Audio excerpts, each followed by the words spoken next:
and jump into the gradebook. I will be toggling between two different teacher accounts. One account is tied to the K-7 grading method, and then the other account is tied to the 8 through 12 grading method.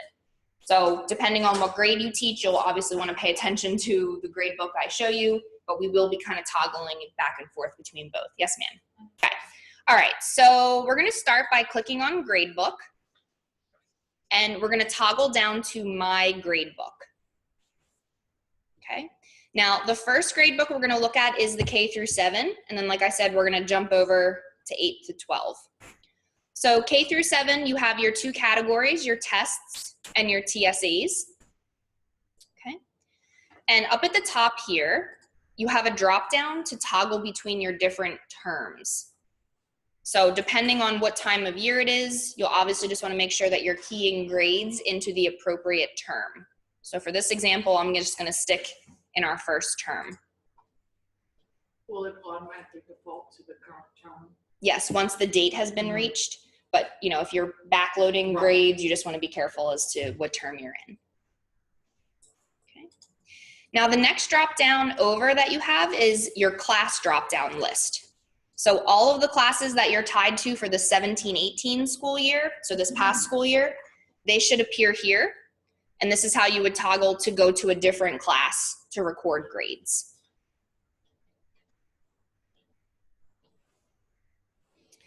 I noticed something that just, it may just be me. These numbers, where are these 115, 117, 4079, where do y'all generate these numbers? These are coming from your class schedule rosters. So they're just pulling from your roster data from webpams, and you cannot edit them. So whatever's pulling in here, this is what teachers. Yeah, got it. Yeah, I wrote that down from Monday training. Up here somewhere so that I can. I'm already doing this to try to do homework on all the classes. It's just aggravating. I have to learn. Right. I can do it, but I just. Yeah, we're going to change the combo box setting is what it's called, so that you will be able to see the periods in the day. You are going to put periods? Yes. Yeah. Yeah, no problem. So we're just, again, we're in the sandbox, so we haven't done any configuration. So I wrote that down from Monday. Yeah. Yes. That's what I do. Yep. And I make your kids put that on their actual written papers. Got it. Got it. Yeah. All right. Thanks. Sure. So this is just an internal section number, if you're curious what the heck these are. Any other questions? All right.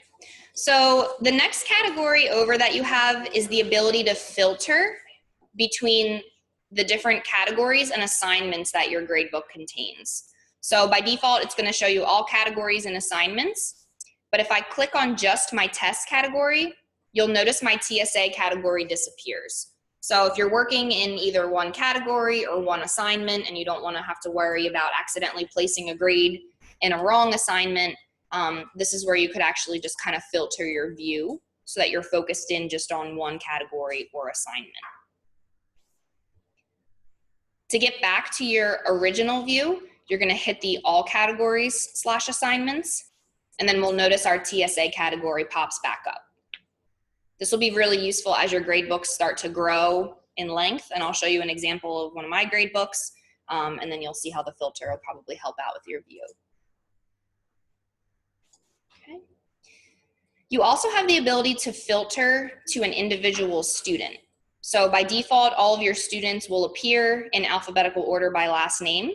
But if I just wanted to look at Robin Bonds, I can click on their name, and now I'm just looking at Robin in my gradebook. So I could perhaps pull them up and say, here's your grade, or I could key grades across and not have to worry about impacting other student grades. Okay. Again, to get back to that default view, you're just going to come back up here to the student filter, and you're going to click on all students. And it's going to bring back your entire roster. Okay. All right, so now that we know how to navigate to our different classes and we can filter, let's go ahead and add a new assignment. To do that, you can either click the new assignment button here, or if you click on this new button, you also have the ability to create a new assignment. Same function, it's just going to get you to the same place, just depends on how you like to get there. Now, when I click on the new assignment button, a new window will pop up, and we're gonna go ahead and fill this out. So the first thing we'll do is we'll give our assignment a name. So let's just keep it simple. We'll say this is test 1. And then we're going to choose the category that this test should live under. So for our 8 through 12 folks, you're only gonna have the one category, which is assignments. So you'll obviously just choose that. But for K through 7, depending on where you want this assignment to live, you'll go ahead and just select the category accordingly. K through 7, your maximum points will always default to 4, so you don't have to worry about changing that or doing anything special with it. 8 through 12, you have 100 points, but you can make assignments worth 50 or 25 or whatever you're traditionally used to doing. But K through 7, you're gonna leave your maximum point at 4. If you try to change it, the system's gonna yell at you and tell you that you have to have a 4 there, just based off all the calculations that we do in the background. I skipped the due date, so you can include the due date of this assignment. So it's gonna default to the current date, but you can use the little calendar navigation to choose a different date that this assignment is due. You have a description box. This is optional. So if you have a description you'd like to place in for this assignment, you can type it in. If not, it's not a required field, so you can move on to your next option. Okay. So you have a couple check boxes down here. Include due date and name. So here's the due date up here. This is saying if the student or the guardian logs into OnCourse Connect, if we have this checked off, then they will see the due date of this assignment. If you don't want them to see that, then you just uncheck that and they will not see the due date of the assignment. You also have the ability to publish this to the web if you're ready for students and guardians to see the assignment. If you're not ready for them to see this yet, then you're going to want to uncheck the publish to web box. By default, it is always turned on. So if you like to kind of control the student and the guardian view, you're just going to want to make sure that you uncheck that if you don't want them to see the assignment yet. Okay. And then the last checkbox that you have is a non-calculated assignment. So this is perhaps something that does not count towards the student's final grade, participation, or bring in this, slip or whatever the case may be. If you check this off, then whatever score or grade the student receives, it's not going to average into their final grade for that term or semester. But can the parents still see it? Yes, they can still see it if we publish it to web. Okay. Now, you also have the ability to copy this assignment to your other grade books. So let's say, for example, in my Language Arts 4 class, I'm also going to have this same test 1. So rather than going into every class, if I'm giving the same assignment, I can just copy it over into my other classes, and it's going to go ahead and populate in those other classes for whatever term we're in. Okay. Any questions about adding an assignment? All right. So let's go ahead and hit save. I do have a question. Yes. On the 8 to 12, Mhm. it has the option to use check mark to score. Yes. Does that mean that they get full credit? Yes. Yep. And we're gonna review that in detail in a couple minutes. Why does it say have to choose a category? The category is the same. Have to choose the same category every time? Yes. So it doesn't copy it as is like the other one did? No, you have to choose the category. We only have one, so why would it default to assignment rate? Are you at the high school? The team might default it, but right now that's how it's going to function. Okay. It's always assignment. Right. We know. We got it. All right. So let's talk about scoring at the K through 7 grade book. So, and it's going to be the same for high school to score. We're going to look at that in a second. But let's say I wanted to give my students a grade. All I have to do is click in the cell that corresponds with the student and the assignment. And for K through 7, you're going to use your letter grades. So in this case, perhaps I'm giving my student a B. You can use the arrow keys on your keyboard to navigate across the down the rows and columns, or you can just point and click on the cell that you need to update.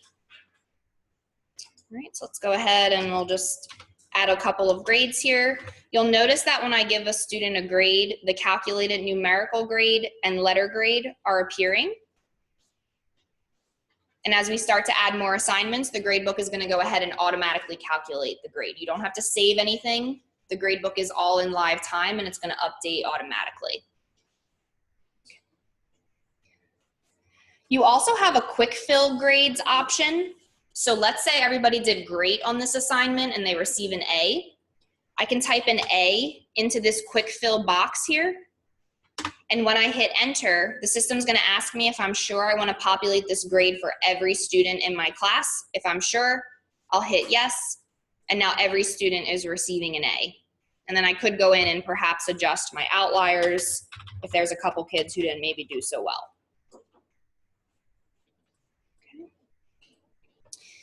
Now, a couple other items to be aware of. I believe you guys use an X right now to distinguish if it's missing, correct, if it's in a missing assignment. So we're not gonna have the X in OnCourse, but what we'll have is, we have an asterisk, which is an internal identifier for you to let you know that either this kid is missing the assignment or they're not receiving a grade. So the asterisk is a null value. So we're training folks to say if the student is missing an assignment, give them an asterisk, and then when you right click on the cell, you have the ability to choose if it's missing, if it's late, if it's incomplete, if it's other, and then you can have a custom color that might mean something to yourself internally. But it doesn't average it at 0. Correct. It does not. It does not average it as a 0. Okay, that's a problem. Yeah. That's a problem. That's a Okay, problem. well, you can just put a 0 in and then label it as missing. Okay. Okay. Yeah. So if you want it to count towards their final grade, put a 0 in. If you don't want anything to calculate as their final grade, you can leave it blank and it will not calculate, or you can put the asterisk, which is also a null value. The asterisk is kind of like a placeholder, so you know there's a reason why there's no grade here. But if you're traditionally used to giving kids a 0 if they're missing something, then you can go ahead and give them a 0. Mhm. Yes, if you label it. Yes. Yes. And the parents will see that they'll see that label that it's missed, that it's 0 Yes. because it's missing? Yep. As long as you right click on the cell and you hit missing. And that will show up for the parents when Yes. you look at it? It's not showing here. It doesn't show it here, though. It's not See, that's not, I can't tell the difference whether they made a 0 or whether it's missing at this point. How do I see it? Okay. And I click. Where? Is it right? Yeah, I put missing, the colors, I put missing. So you put incomplete, the colors blue, green. Okay. That has colors. Yes. Oh, everything else. I want all my students to get an A, I put an A in there, and I can say enter. Yes, ma'am. Yep. And then it'll ask you to make sure that you know you're about to fill everything in, but you have to hit enter. Yes. Just writing a note here.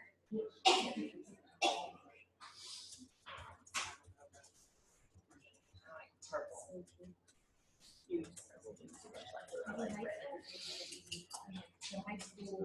All right. Any questions so far? Okay.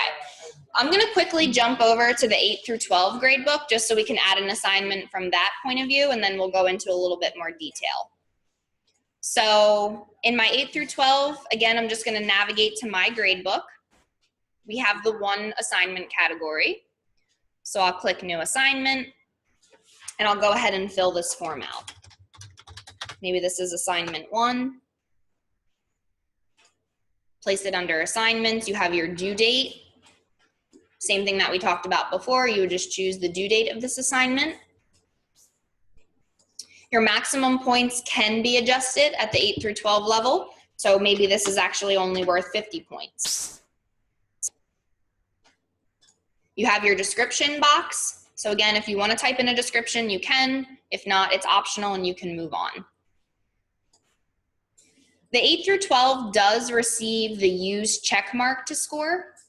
So let me just quickly pop over into my little demo here to show you what that will look like once a gradebook has been built out.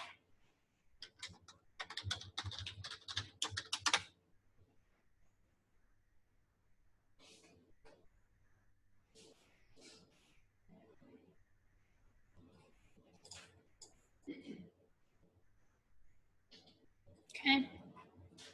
So you guys obviously are not going to have all the categories up at the top, but an example here, this assignment is using a check mark to score. So if I used the check mark, I would just click in the cell, which will give the student all of the max points that it's worth. So they'll receive 100%. If I click it again, it's going to give them an X, meaning they receive a 0, which will count towards their average, and it's a 0. If I click it a third time, then it's just going to clear the value for me. Okay, any questions about the check mark? Pretty straightforward. Okay. All right. Can you, will it do like, if you can, I have a PE class, one PE class, and you give them 3 points for dressing out. Can you do like all of them a check and then go back and do the X's? Yes. Yep, you can quick fill the check marks too. And you can even, in conjunction, use a check mark with a non-calculated assignment. So if you're just kind of keeping track of participation, or if they're bringing their clothes in, you can kind of use them together if you need to. If you're just giving a traditional point value, like a 50% or 100%, then you'll just leave the use check mark to score unchecked. So then you can apply a numerical value to the student's grade. All right. The include due date and name and the publish to web, same scenario as K through 7. So do you want parents and students to see the due date? Leave it checked. And if you want them to see the assignment on the web, then you're going to leave the publish to web also checked. If you put a description in, does that show to the parents? Like if I put chapter test 1 and then my description is chapters 1 and 2. No, Does it show? it does not. The description is an internal identifier for you. Okay. All right, so then you also have your non-calculated assignment option, which we've talked about. And then you also, again, you can copy this assignment to another class or classes if you need it to. Okay. Once you're done creating the assignment, you hit save. And now we're using numbers to score. So same thing, I would click in my cell to give a grade, and I could go ahead and type in the score that each student receives for this assignment. Okay. All right. Now, you might have situations where your students have exceptions. All right, so that's going to be something like pass, fail, medical, all those different scenarios. To apply an exception to a student, there's a little pencil. There's a column here called exceptions all the way on the right-hand side. And there's a pencil next to each student's name. When I click on this, and I click my drop down, this is where I can apply my fail, incomplete, medical, no grade earned, pass, readiness, and withdrawal. So depending on the scenario that you have, if you have any students in a scenario like this, you can go ahead and apply the override code, hit save, and now we'll see that this column populates, final letter override grade, and we're seeing that Austin is receiving a P or a pass in this specific class.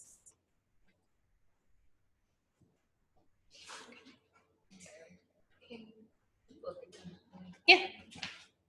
What am I doing wrong? I was trying to do this, I was doing it quick one, and I was gonna try to just check on it. And I tried to remove the full one. You chose the category here, and I just wanted for this one column.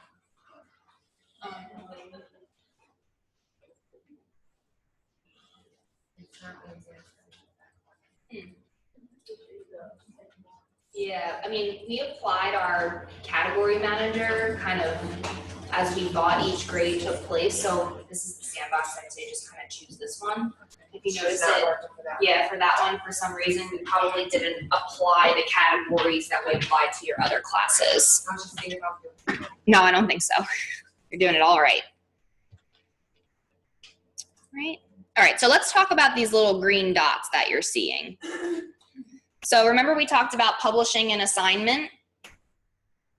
I also have the ability to publish and unpublish by clicking on this dot. So if I click on this, it's gonna ask me if I'm sure I want to unpublish grades. I can hit yes. And now this green dot has disappeared, letting me know that I've unpublished this assignment from OnCourse Connect. To publish it, I can just click the little dot again, and it's gonna turn green. Each student also has a green dot next to their name. So we have the ability to turn student grades on and off in the portal if we need to. So let's say Austin, for some reason, he has to turn something in. I don't want him to be able to see his grades. I can come in here and click on his green dot, and it's gonna ask me if I'm sure I want to unpublish grades for this student, and I'll hit yes. So now when the student or the parent logs in, they won't be able to see any assignment grades for that kid for this specific class. Okay.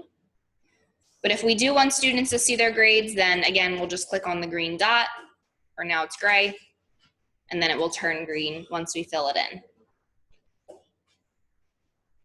Questions so far? Okay. All right, so let's go ahead and let's pop up here and let's look at our options under View. So this is a way for you to customize the look and feel of your gradebook. This is all pretty much optional, so feel free to do this or feel free to just leave it to the default view. So if I turn this horizontal headers checkbox on, you'll notice that my gradebook kind of shifts itself. So now then, rather than seeing the assignments in this way, I'm kind of seeing it in a different format. So if you like this format best, then you can leave the view for the horizontal headers checked off. If you like the default view, leave it unchecked, and now you're back to what you originally started with. Also under View, you can choose whether or not you want to see the detailed headers. So watch what happens when I uncheck this. It kind of condenses my view. So now I'm not seeing my standards and I'm not seeing the, I believe it's the average of each assignment. So it kind of just condenses my view there. If you like seeing the detailed headers, then you can leave it checked on, and then you get all that additional information related to each assignment.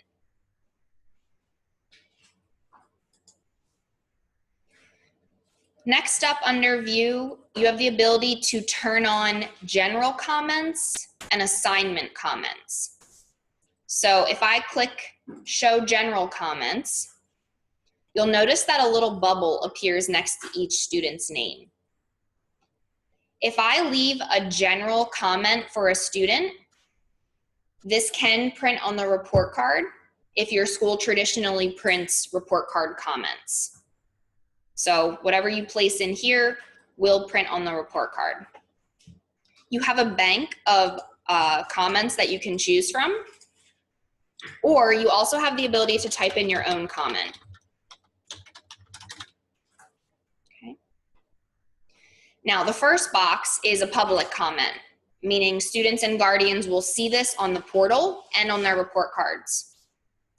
But you also see an internal comment box, which is pink. So this is perhaps maybe something for your own reference or for administrators that are reviewing your grade books, if that's something they do. You'll just want to make sure that if you do leave an internal comment, you place it in this box and not the public one if you don't want students or guardians to see it. Okay. So we'll hit save, and now we'll notice that the bubble next to Austin's name lights up in blue, which means that we've applied a comment to Austin. So we turned on general comments initially under the View tab, but you may have already noticed that there are two buttons outside of the View tab called Show General Comments and Show Assignment Comments. It's the same function as it is under view. It's just a little shortcut. So if I wanted to turn my general comment bubbles off because maybe it's crowding my screen a bit, all I have to do is click on my show general comments again, and the bubbles will hide themselves. Okay. Now you also have the ability to leave a comment on an assignment. So again, I can either go to view and click show assignment comments, or I have my little shortcut out here for show assignment comments. Now a little bubble appears next to each student's name, but under the assignment that we've created. So it works just like a general comment. You click on it and you can go ahead and either choose a canned comment or you can write your own comment in. Assignment comments will only show on the portal and on a progress report. They do not show on report cards because you don't print assignments on report cards. Okay. Again, you have your internal description if you need to. Hit save, and now we'll see the little bubble lights up next to our assignment 1 for Austin, again letting us know that we've left a comment for him for assignment 1. To turn the assignment comments off, you click back on it, and now the little bubbles disappear. The bubbles, when you hide them, the comments, they don't delete. So if I click it back on, you'll notice that the blue is still filled in. We're just simply hiding it from our view. Okay. Next up under view, you have the ability to lock your student column. By default, it's going to remain locked. I just recommend you leave this checked off. So this is like an Excel function. If you have a spreadsheet and your gradebook's going to grow in lengthwise, it's just going to keep the student's name there so that you know which kid you're working under. So you probably just want to leave this one checked on. And the last option you have under view is the ability to change the color of your gradebook. So this is always a fun one. You can change the color maybe for a specific term or maybe for a specific class so that every time you go in, you kind of know right away which class or which term you're working in. Any questions about anything under the view option? Everybody okay? All right. So we're gonna skip tools. I guess the administration, like I have a child with a medical art symbol. Mhm. They'll put the 504, the special ed, all of those Yep. special symbols up so that we can see them. Yes, ma'am. So actually, let me just, I noticed that they're not up, you know, I mean, not at this point. right, I have 504, but yeah. that's it, sure. So let me jump over to my demo real quick just to show you a few things. What we're seeing in my demo here, any student that appears in bold is classified. So they're your special ed kids. Any student with a little 504 icon is just letting us know that they have a 504. Excuse me. And then anytime you see this little red plus, it's letting us know that the student has a health alert. So if I click on that health alert, I can see that Rex Cooper has asthma. We also can choose to turn on class-based attendance. So maybe at your high school level, this is going to show you how many unexcused absences and tardy a student has for your class. Okay, so if they miss a bunch of class, then you need to fail them, or whatever the option may be. This is what we're seeing with this little 4/0 in my little grade book here. Okay, any questions about any of those identifiers? I'm sorry? Oh, this is my example grade book. So I'm just showing you what the icons will look like once we get all the data in your live district.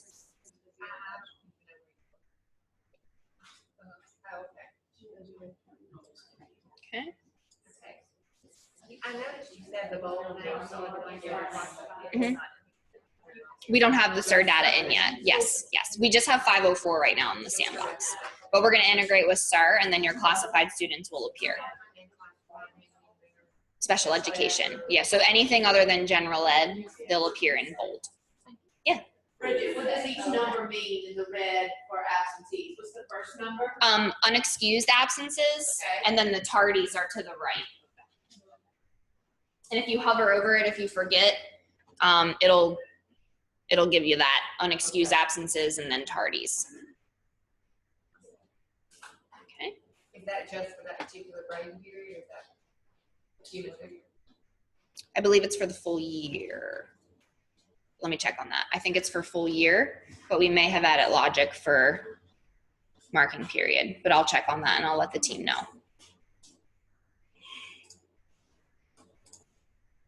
Okay, all right. Okay, so before we get into our actions drop down, actually let's jump into that now.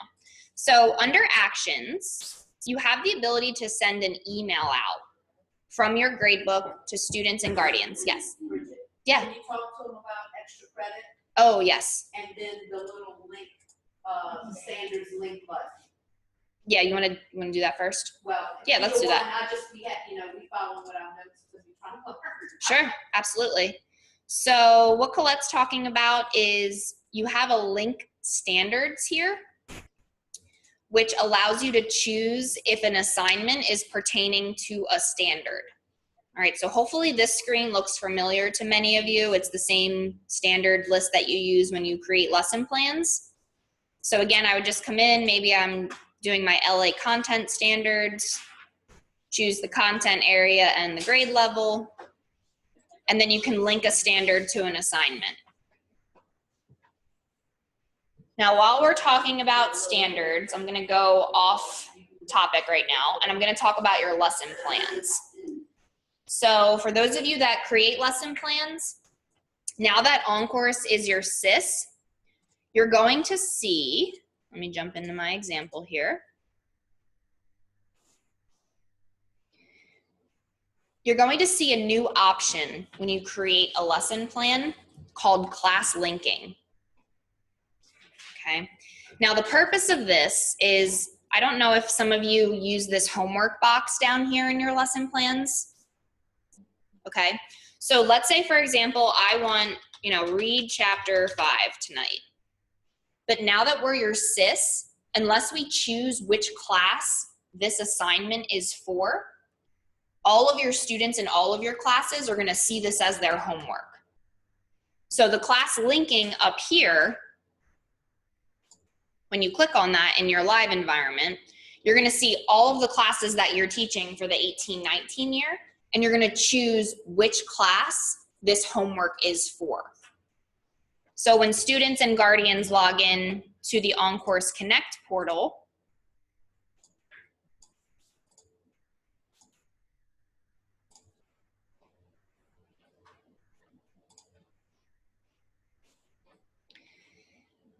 the to-do list here is for the classroom application. So if you're building assignments, the interactive assignments using the classroom tool, this will remain the same. The kids can get to their homework or assignments from here. But the homework from the lesson planning box is under this tab here.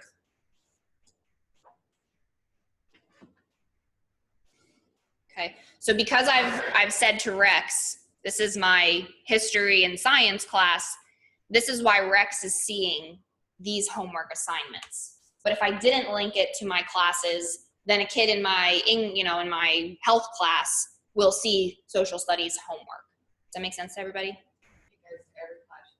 Correct. So if you teach 3 classes, you got to link it. Yes, unless it's like the same assignment for all 3 classes. You do have to choose which class to link it to. Okay. Any questions about that? I know we went a little bit off topic, but we were talking about standards, so. Yes, ma'am. Question? Since they just changed the science program, I'm wondering, are these the new things that we're gonna be clicking? Has that also been changed lately? For the new science standards? Yeah, they should be updated. If they've been published, then the team receives all the notifications on that and they update those as the state comes out with them. Okay. All right, so we also want to talk about extra credit. So you have the ability to apply extra credit to any assignment. So let's say, for example, this assignment is worth 50 points, but I want to give the kid an extra 5 points because they did a great job. All I'd have to do is just type in 55. It's going to highlight itself in yellow, letting us know that it's exceeding the max points available, but it's okay because we're just giving the kid extra credit. It's just letting you know, maybe perhaps you fat fingered it and it's just an identifier for you, but it does allow you to apply extra credit to any assignment that you need to.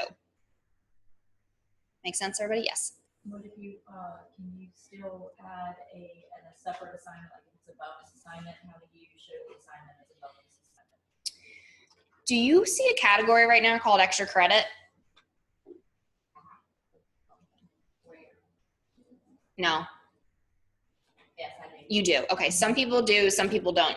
We're gonna have that turned on. So under that extra credit category, let me pop into my demo here. See this category right here? This is how it would be counted as like a bonus assignment for the student. If you didn't want to place it in the extra credit category, then I guess you could name it, like bonus assignment or however you handle it, but for this purpose, you would want to place it in that category. I don't know why some of you are not seeing that in the sandbox, so let me just write that down for something to make sure we have when we go live. Is that only for high school? Extra credit? Yes.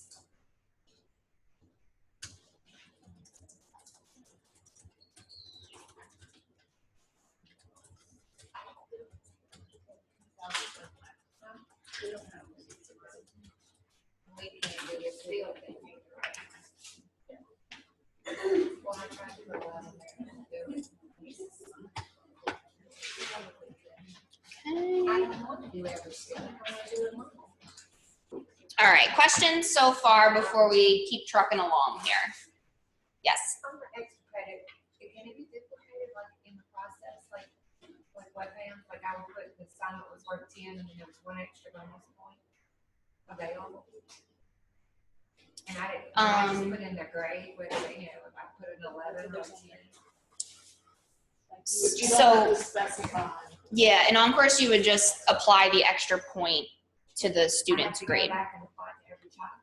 I can't. No. You just put it, like, when you grade a paper, if it's 105, if they win 105, you just put, go ahead and put 105 grade. You could use the quick fill option if they all get the same grade. Okay, now I see it. All right, I was trying to do it in the making it the Oh, I see. assignment. Okay, any other questions? Concerns? Okay. All right, so what we're gonna look at now are all of the options you have under the actions dropdown. So the first option we're gonna look at is the ability to send an email out from your gradebook.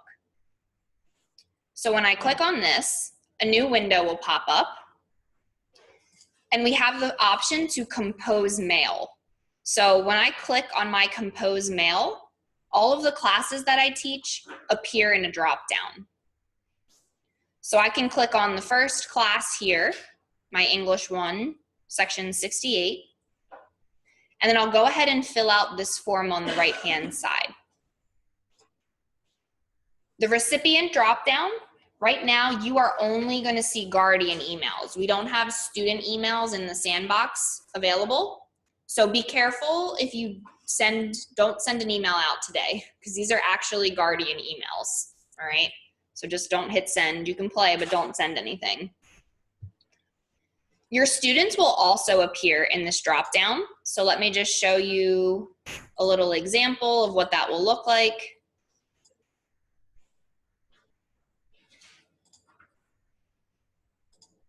Okay, so when your students are also embedded in this email manager, their name appears, but notice the relationship is blank. So anybody that doesn't have a relationship defined are the students in your classes. Anybody that you see, mother, father, neighbor, whatever, that's the guardians that you can send emails to. Now, you can individually select the recipients of this email, but if you want to send it to the entire class and all the guardians, there's a little checkbox up at the top here, which will multi-select everybody in the class. If you do send this to everybody, it acts as a BCC, so I won't see an email that you receive, and I won't be able to see the email addresses of any of the other students or guardians in my class. It looks like it's just coming directly from me to you. It has your same school email address, so it doesn't look like it's coming from OnCourse or anything. And if somebody responds back to that email, it's just gonna go right into your school email inbox. You don't have to check OnCourse for anything, okay? Once you're done selecting the recipients of this email, you can move on to the next option. So you have the ability to create a template. So let me jump in there. So you should see a little drop down here called templates. This is where you can come in and let's say every Friday you send out the same email. Remember to do your homework, or remember we have a test next week. You can create a template, and then when you're composing your email message, you can actually pull that template in, so you don't have to type in the same email every time if you're sending the same message along. So you may use the template, you may not, but it is there if you do need to sort of have a standard message. Now, this is really cool. You have the option to send a PDF progress report home as an attachment from this email. So let's say it's third marking period, and I can choose to send an individual assignment home, or I can choose the option progress report, which are all current assignments. And we're gonna look at what the progress report looks like in just a second. But you'll notice if I did choose to attach a progress report, that this text appears in my email screen. And it gives you a message. Assignment will be added here. Note, assignment will not be sent if you remove this text. So if you're typing in and you want to attach a progress report and you delete this, it's not going to send the attachment. So just make sure if you do want the progress report to send, that you leave the text in here and you type in your email up at the top. Make sense, everybody? And so if you send it like to the whole Friday, you want to send progress reports out, and you just select all recipients, and you click this, and it'll send the progress report for that student. Yes. Connected to that parent. Correct. Yeah, the parent of little Johnny is not going to see the progress report of little Stevie. It's a separate, whoever they're linked to. And once you go live, we will have the capability, we will have our students listed in there as well. Yep. So we send to all recipients, we want to send it to parents and students. Yep. So we don't have to print reports out and hand it to them. No. We just email. Nope. And I'm going to show you how they can even access this on the OnCourse Connect portal without you having to even send this out. Yeah, but sometimes it's like Right. Right. So yeah, the options are definitely there. Bridget, is there a way if they wanted to just send an email out to all of their students or just all of the mothers? You can filter, I believe, the recipients by relationship, and the students are going to appear first, but there's no filter that says just students from this window. When we get into creating an OnCourse Connect message, you do have the ability to choose there, but here they're all in one window. So there's no distribution list or anything like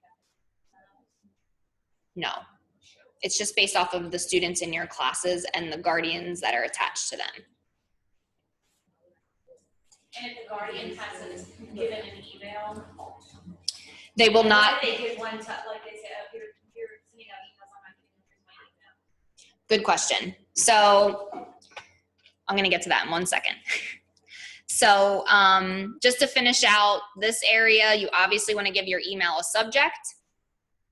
And then you're going to hit send. Don't hit send, but you're going to hit send. You're going to hit send when you're ready. Now, just to quickly show you, if I preview this. Hey, hang on.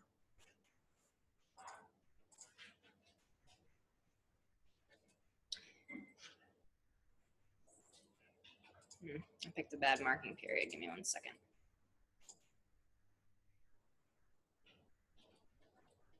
this is what the progress report will look like with all the assignments in there. So your question was, let's say a guardian gives you their email, but it's not in the student information system. You have an address book here. So you can actually come in and choose a class. So maybe my project management class. Here are all of my kids. Dogbert Adams. Right now, it's showing you from the district. These are not editable because this is coming directly from the student and the guardian profiles. But you can come up here and say add recipient. And maybe the mom or dad or aunt, whoever you're at back to school night, or you see them in the grocery store, I don't know. You can say, okay, I'm gonna add this person. You can type in their information, secondary email. You can choose the relationship. So maybe this is the grandparent, and save it. So now we have a user-defined email address, which is your personal address, and then you can send emails to these recipients when you're composing a mail, but it's not going to impact the actual database of record for students and guardians. If you need a guardian's address or email updated, then you're going to have to let the central registration office know so that they can adjust that information. Make sense? Was that your question? Okay. All right, so that's your address book. We already talked about templates. You have a sent history, so you can see what you've sent out. It's going to go back forever in time, and you can view if you need to. So back on October 16th, I sent a progress report home, and this is what it looked like. You can also create a signature. So just like you have perhaps a signature line in your current email, if you do find yourself using this function often in your gradebook, you may want to put a signature line in here so that you don't have to type your name and contact information every time. If I do add a signature when I compose a mail, it's just gonna attach itself right to the bottom of my message, just like it would if you were to create a signature item in your current email. Okay.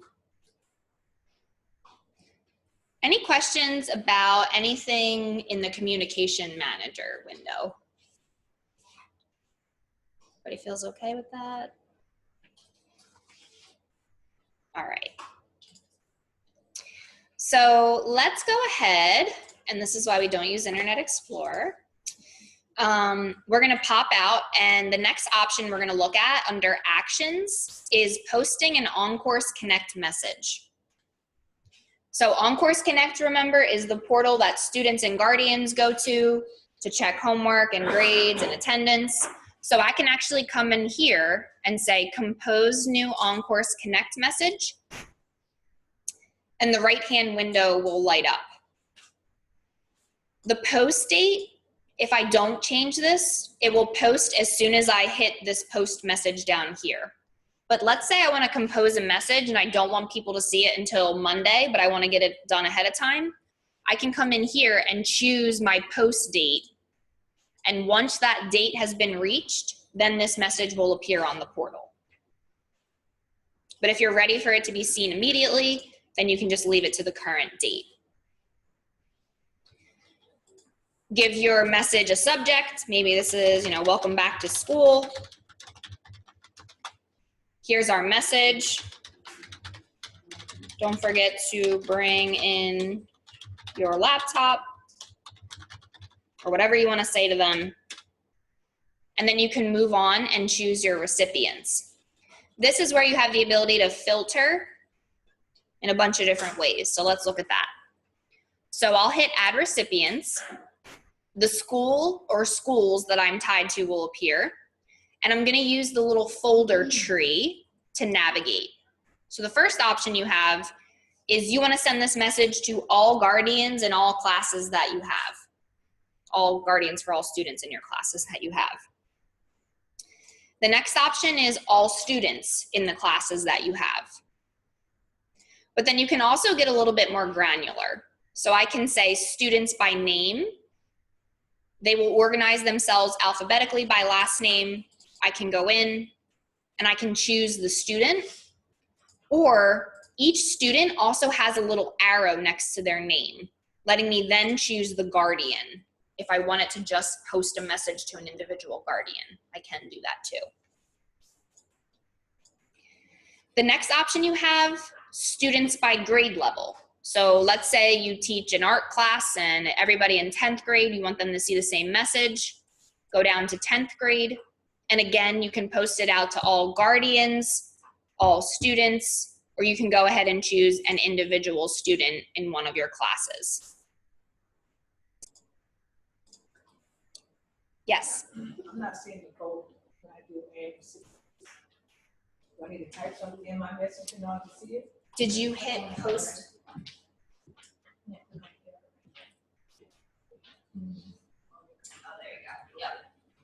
Little arrows, a little hidden.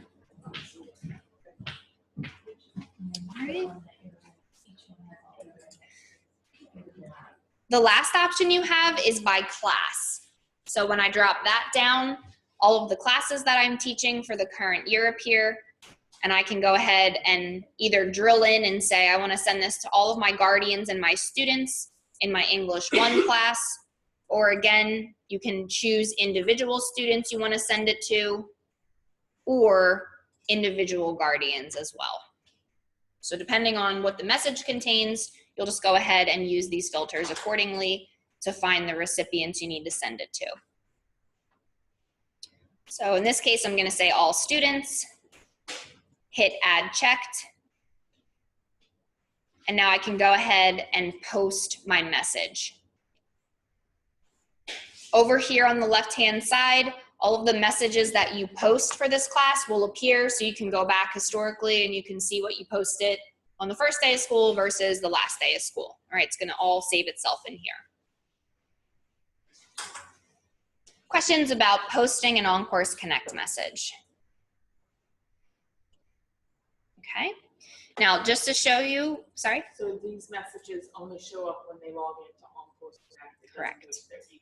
Correct. Yep, so if we look at the student's view,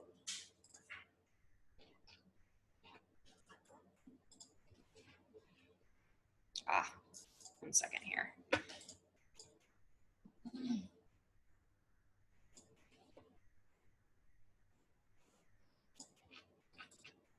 I'm gonna log in as Rex.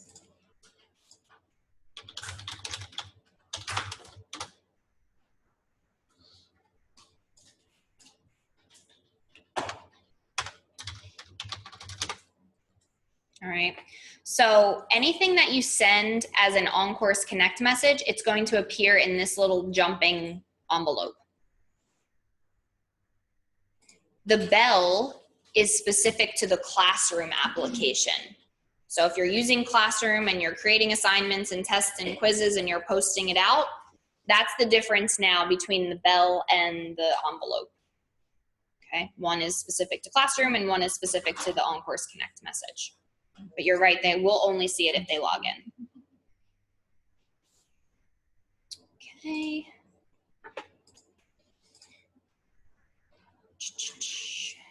All right, so going back to our actions drop down, the next option we have is the ability to leave a class comment. So this is just an internal comment. For your knowledge or for your admin's knowledge, I can come in here and say, what a great class, or everybody is struggling, or everybody's awful, whatever you need to say. It's an internal message. It's not going to go anywhere.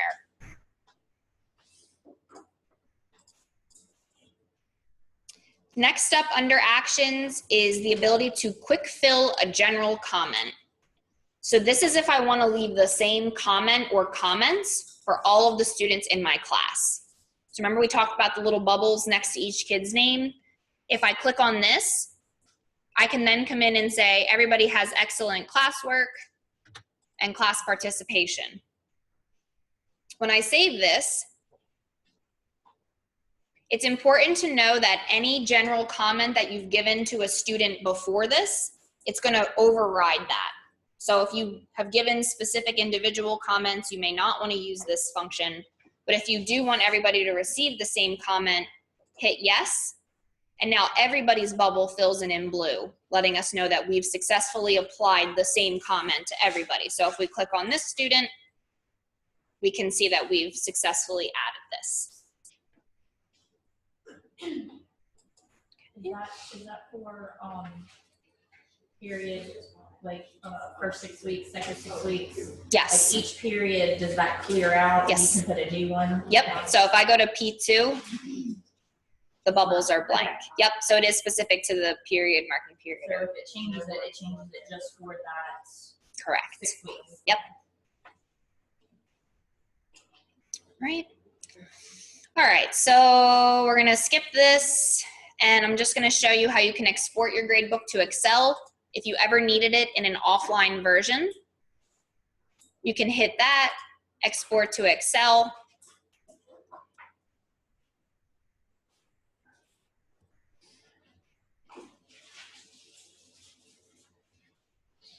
And now I have my gradebook in an offline version if I needed it. Okay.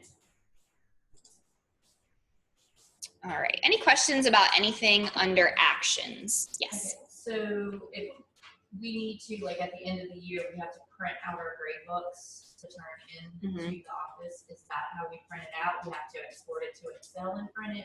Yes. There's no print capability within OnCourse itself? Not the whole gradebook. So if you do need the whole gradebook, then I would use the export to Excel. You can run a progress report, but that's going to be specific to an individual student in your class. It'll still show your assignments, but I think the export to Excel is what you'll need. And so we For can that. do that, and then we have to print out each 6 weeks at the end of the year and give a hard copy as part of our checkout. So we have to do that through Excel. Got it. Yes. Yes. You'll want to do that from Excel. Any other questions about anything under actions? Okay. All right. So the next thing we're going to look at is this button here called Show Sys Info. So when I click on this, all of the kids in my class appear, and this is where you can go in and mark whether or not they've turned in the emergency treatment form, the photo release, screenings, or the TPSS handbook. Right, so I think Show Sys Info. Okay, I don't have that. You don't? Does anybody else not see that? General comment and show that's not- Okay. All right. Well, you'll have it in the live district. Sorry about that. All right. So apparently, I think in the beginning of the year, kids take these forms home and then they bring them back to you. So you would just check off if they've returned them. This is not a self-saving area, so you'll want to make sure you hit save. All right. So then we've successfully marked this off for Austin, and you have little arrows here to navigate, or you can just click on the kid. Yes. Now, is that just for our own personal information, or does that populate for everyone? Because we usually collect those in our advisory. So if we would check those off in our advisory class, will it show up in all the In other my classes, like in the other sections? Yes. Okay. Yes. So if we look at Austin Abbott in the People tab, which we're going to look at in a little bit later, his student codes, this is where they're going to translate over to. So if you check off emergency treatment before the next teacher in a week or so, they'll already see that the emergency treatment has been checked off for Austin. So only one person has to do it, and it populates for everyone in the school. Yes. Where did you go to get that? I went to Student Info People. We haven't gotten to this area yet, but this is where we'll jump into later on, and you can search for student and guardian profiles. That would be the same as demographics, so. Yep. Phone numbers, mailing addresses, all that stuff. So we're going to explore this area a little bit later on. But you can't add another form that you collect personally to this. Mm-mm. This is just parish. Correct. This is just at the district level. But I could add a non-graded assignment for that. And just put a Yes. check mark. Yep. Absolutely. Yeah, I think the other day some teachers were saying that at each school they collect school-specific information and that they keep it on Excel, but that's a good idea too. You can just add it to your, got it. Yeah, so I would just add it as a non-calculated thing in your gradebook assignment. Okay. And that's the gradebook. Does anybody want to see anything again or have any questions? Does everybody feel comfortable using it? Yes. Are they still rated the same? Yes, the TSA and tests. Yes. So whatever crazy mathematical thing you guys have going on with TSA tests, we've configured that all in the background. The developers have handled that. So you just have to worry about putting the assignments in their correct categories, and the final grade will just calculate based off of that crazy formula you guys use. Yes. So I can see under the filters, the extra credits, but it doesn't show up when I create a new assignment. It doesn't give me the option to do an assignment as an extra credit assignment. So when we go live, will that populate there? Yes. Yeah, at first we removed it because we didn't think you guys were gonna want it, but then the parish was okay with it. So then we just have to add it back in as a selection. So it'll be in the live. Get extra credit assignment. Yes. But I did notice that, if you still give it a 0 point. Yes. Like, you're not, like we used to do, because I've created an assignment, put 0. Whether they're working below grade level, It just showed accommodations, I didn't count something it.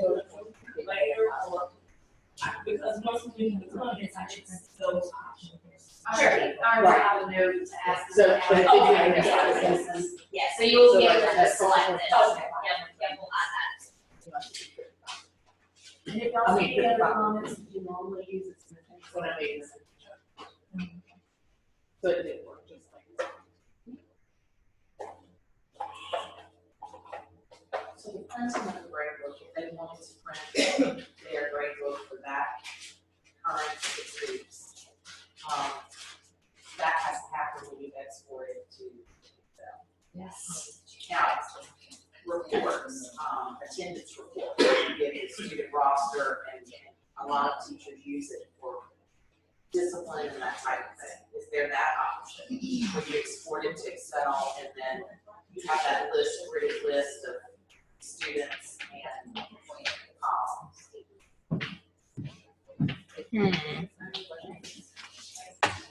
Not to Excel. So there's a roster report. Oh, yes. Well, let's see if this works. So class roster sheet. Let's see what this looks like.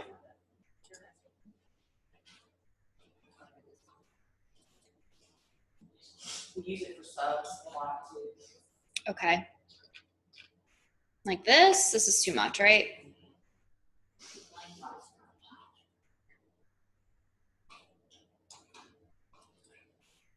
I mean, so I can think of a bunch of ways to get that for you. We can create an advanced search. The canned roster reports, the Excel looks a little bit crazy, but these two are in PDFs.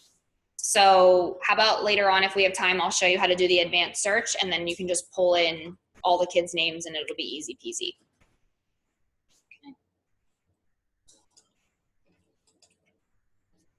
All right, what else? Any other questions or thoughts before we get into attendance?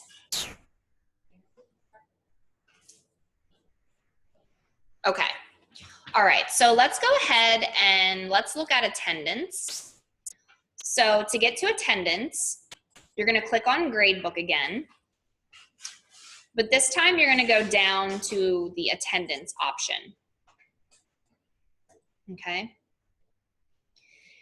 The calendar will default to the current date, so you don't have to worry about choosing a different date. It's already gonna know what date it is.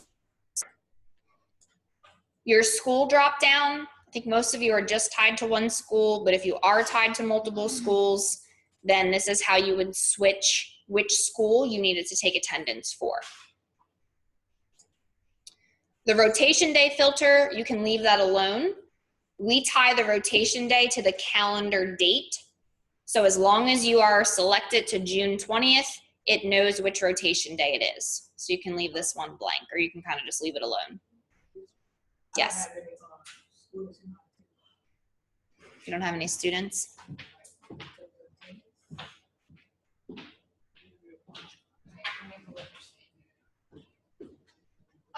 Change your school here to that one. There you go. Anybody else not seeing attendance? Okay. So it's really important for this group to know that whatever class you have that's scheduled in the first period of your day, that's going to count for the student's daily attendance. You also have the ability to record class-based attendance, but that of course is not going to impact their daily attendance. So every day it's really important that you remember to take attendance in the first period and that you submit it so that the front office knows if the kid is absent or present. Class-based attendance, I believe that's kind of a school-by-school thing. So if you traditionally take class-based attendance, then continue doing so. If you're at an elementary level and you don't traditionally take class-based attendance, then you don't have to worry about it. But period one or whatever period is the first in the day, you're gonna wanna take attendance every day. All right, so in this case, my English 1 class, this is period 1, and here are all of the kids in my class. By default, everybody appears like they're present, so you're just gonna wanna go in and mark the kids that are absent. And there's a few ways you can do that. I can click on an individual kid, and when I do that, I receive my options here. So I can say this kid is absent. But let's say I have a bunch of kids out at once. Rather than clicking on every single kid, I can choose these check boxes next to their names. I can come up to actions, and I can say absent. Now, even though we've recorded them as absent, we have not submitted it yet. And there's a couple ways you can tell. The first way is this big red icon up at the top that says your attendance has not been submitted. Additionally, you'll see these little red triangles appear. I'm pointing this out because anytime you see these triangles in OnCourse, it's letting you know that the value has not been saved, okay? So again, this is probably the best indicator for you all, but I did just want to point out the little red triangles just in case you see them scattered throughout other programs. To submit attendance, you're going to hit this button here up in the top right-hand corner. Submit. The little red triangles disappeared, and so did that red icon up at the top, letting us know that it's not been submitted. We have successfully submitted it. And if somebody wants in tardy, comes in tardy from the office, they'll do that? Yes, the Or office they're will. waiting? Okay, I guess my next question. Sorry.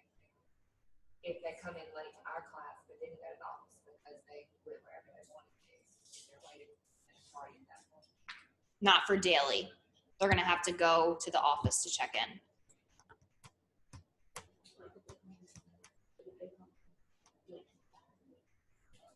That's what I have. We can. I'm not- As long as it's not the daily attendance value, then you can submit tardy for other classes. Okay, I think never mind. And then I have to look submit again. Probably the- You have the option to show student photos. So when I click on that button, now I can see all of the students' pictures in my classes.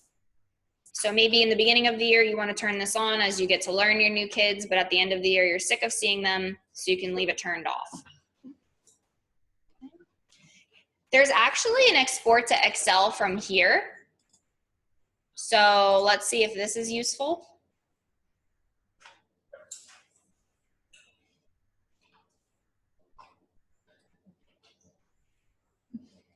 So here we have our students in Excel. I mean, we could just actually come in and delete these 2 columns if we needed to. But again, we'll talk into that a little bit more later. I just wanted to point that out too. All right. Now you also, that's how you take attendance. So down here, it's gonna show you your missing attendance. So if I click on English 1 period 4, This is where I would then take my class-based attendance, okay? Now, every time you have a kid in your class, see this daily attendance up here? This is gonna show you whatever class you have the kids in, what their daily attendance is for that day. So if I have a kid in here that's marked as absent, but I see him sitting in front of me, chances are I need to send him to the office to check in. Vice versa, if I see a kid is marked as present, but I do not see them in my class, chances are they're floundering around somewhere they shouldn't be. All right, so this daily column will appear in all of your classes that you take attendance. That's why it's really important that you take attendance in the first period every day so that other teachers throughout the day know where the kid is and if they're present or absent. Our old program, if you mark somebody absent in like third period, it sends the office a message saying that they were skipping. Will this do that? Not yet.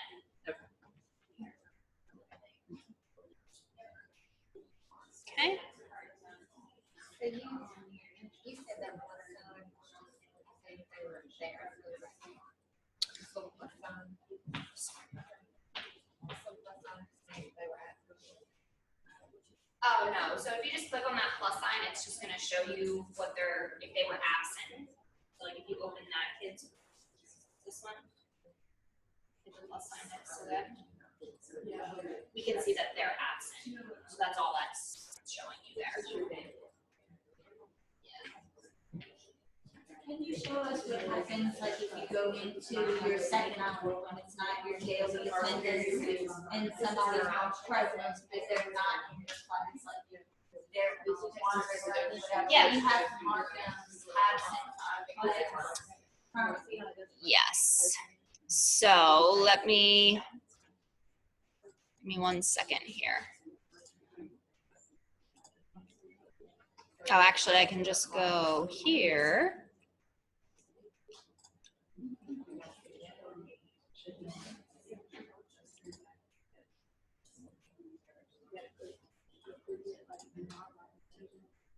All right, hang on. Let me log in as a.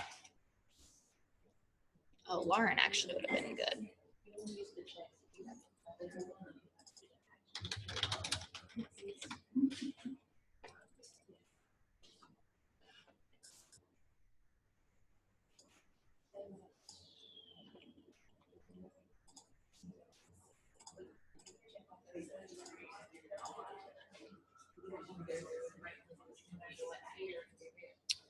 Actually, I don't want to do it that way. Hang on 1 second.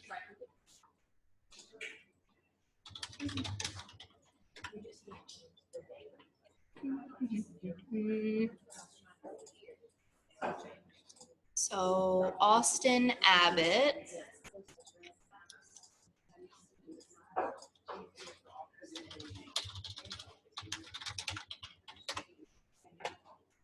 Is in Jewel M. Sumner.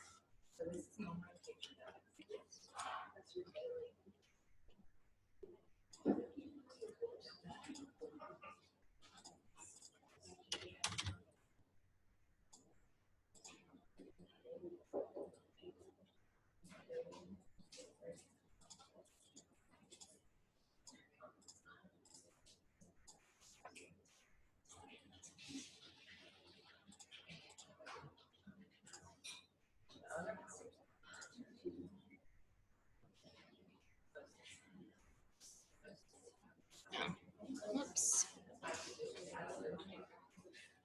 All right, so that's what it would look like. So this is my, I'm sorry? How do we put that in? So like if we go to second hour and we're taking our class period goal and somebody didn't show up to class. Mhm. There's a tardy option, like if they walk in 5 minutes late or whatever, we can put tardy in second hour as well. Mhm. But before, we can put absent to second hour. So like if you're in your second hour and they just didn't show up to class. Normally what would happen with us is we would mark them absent in second hour and send a notification to our disciplinarian. And they would go start looking for the student that's now missing from class. But can you do that in there, like when you mark them absent in second hour, will it notify the discipline? It's not going to notify discipline, at least in the beginning of the year. We're looking at the automation long-term, but if the student is either absent or present, you would just mark it as such, and then the front office would be able to see kind of if they're in that class at that time, but it's not going to send them a notification. But this might be administrators who have to run reports at, a few minutes after each hour to be able to identify that until we're able to work with them.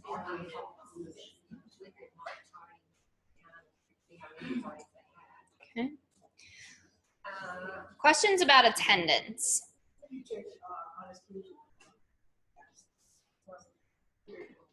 That's the office staff is going to handle the excuse codes. So you guys are just going to choose whether they're absent or present. All right, as far as our kids, we have a problem with parties, and that's part of our discipline. Is I need to know how many parties they have.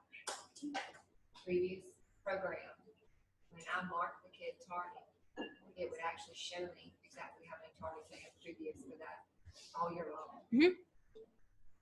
So when you look at a kid's attendance tab, which we haven't gotten into this area yet, but this is going to show you how many days absent, present, unexcused, tardy, and year-to-date absences. So I have to roll check when I'm marking it. I have to do, when I mark the tardy and it turns yellow, nothing will show up at that point. I've got to go look into another program, another part of this program. If you're looking for the historical tardies, then yes, the attendance application that you're in right now is specific to the current date. Yeah, and that's what it was then too. When you marked it, it showed.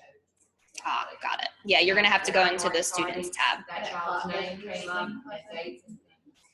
It's gonna show you just the current daily. Office staff can see in the clock all of the kids' values, but you're gonna just go into their profile to see that. That's not good. Because I would remind them, look, you have one more tardy before you get in trouble. Sorry, you're gonna have to go to the tab to look at it. That's something they may want to do. I'm sorry? It's something they may want to think about. It's useful. Sure. Okay, yes, The, attendance app, yes. when this all goes live, how can we? will be able Good to question. use the apps? No. So we customize the attendance specific to your district, and the attendance app that OnCourse has not been formatted for your specific district's attendance taking policy. So the team's going to work on updating it sometime in the future, but you're not going to be able to use it for this school year, at least for the first part of it. Sorry. Bearer of all the good news here. If somebody is wandering the halls and then they come to class, I've already marked them tardy or I've marked them absent to class. Can I go back in after I've submitted it and change it? So like they are in another teacher's class wrapping up the test and they come in with a written excuse from the teacher saying they were late because they finished the test. Once I have submitted my daily attendance, can I go back in? And we're not sure yet. We've been debating this all week. So our team's gonna talk with your team on Monday and we're gonna come to a Jesus meeting and figure out what to do. But right now, we're not sure how that's gonna be handled. So I'm laughing because we've talked about it a lot. We could do that. That's something we could do last year. Got it. All right, what other questions on attendance? Okay, how about we take a quick 5-minute break, and then when we come back, we're gonna look at running reports and how you can peek into the students and guardians OnCourse Connect profiles. How did you get that? The students list of tardies. Like So- when a child comes to my room, they're tardy, and I say, okay, this is your second, this is your third. Don't do it again. Right. So under student info, if you click on people, you can search for your kids. See the search bar on the left-hand side? Okay, so you can either type in the kid's first name, last name, local ID, state ID, or phone number, or if you just hit run search, it's going to show you all active kids that you have in your classes. Then you'll just click on a kid, whoever you need to access, and there's an attendance tab for each student. At the bottom, it's going to go ahead and total all of the tardies and absences and latenesses.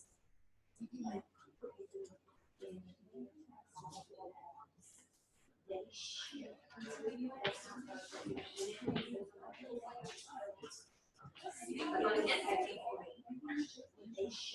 don't have to use the checkbox, just click on their name.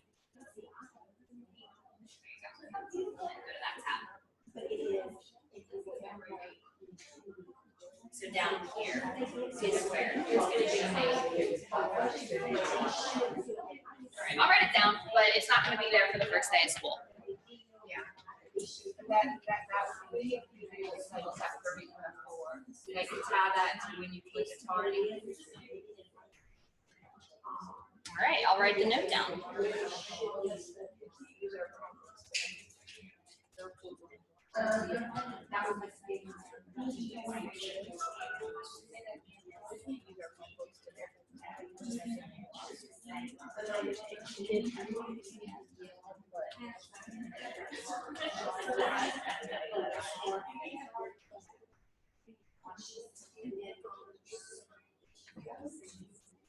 All right.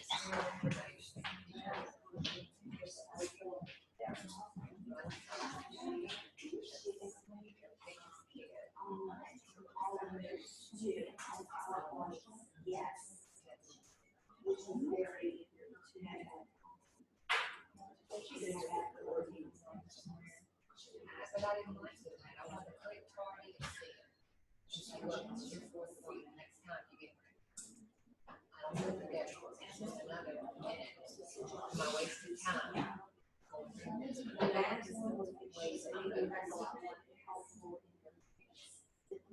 Took me long enough to figure out how to do it before I was done.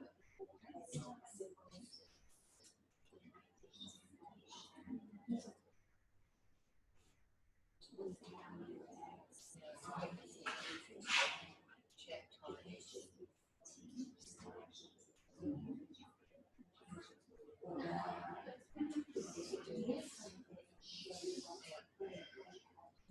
So when it showed up in that little red box on the break there, didn't, like on first, she had that little red box that said the number of absences and the number of targets. Let me write down how to get it to the bar. I like that. Yeah. I mean, does that make sense? It was quite grand. That's absentee, not home. It was absences last year. Like she had 3 slash, she had 3/0.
Bridget?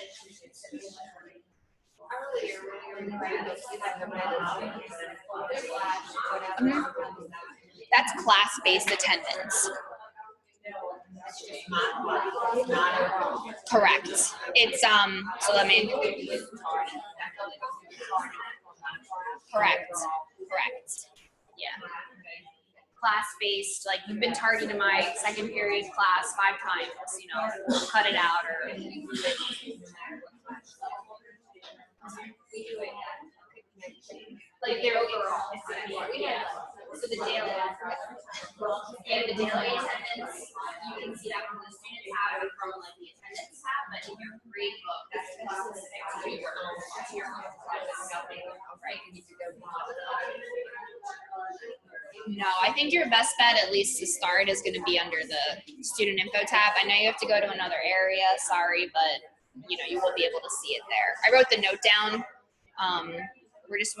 We have a lot of big fish to fry, so we're trying to prioritize where we can. It just took me so long to figure out how to do it in other ways. I mean, I just got good at it last year, because I did so many, you know. I didn't know how to do it. And I only had it on one class until I started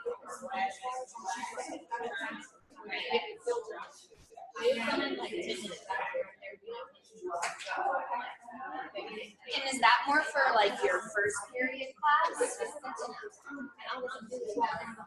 Oh, like they're tardy for your. Oh, but you can see the tardy for the grade book. It's for your class. but it didn't matter.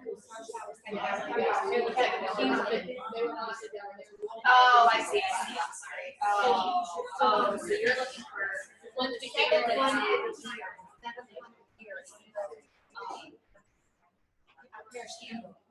is supposed to be for 7.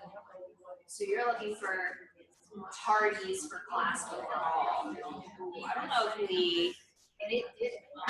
so I may be putting you in the wrong direction because that attendance tab that we're looking at, that's gonna be.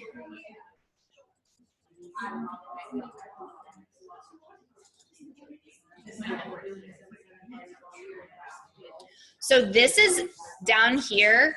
These are the daily attendance totals. So now that I understand your scenario,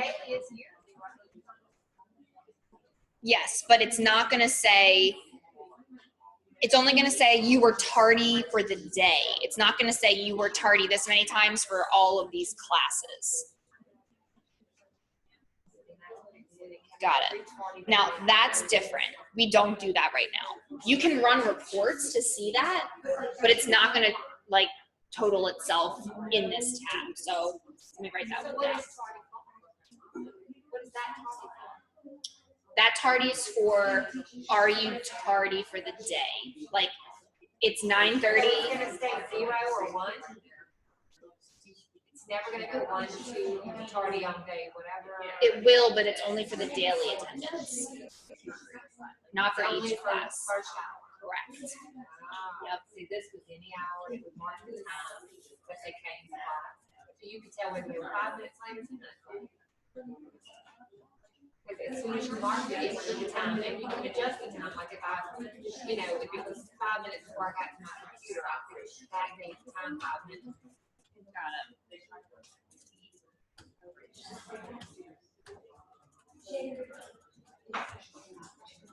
And this is because we had the problem. Right.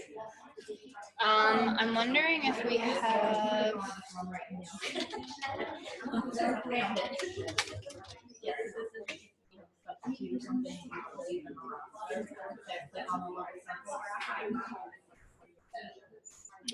So,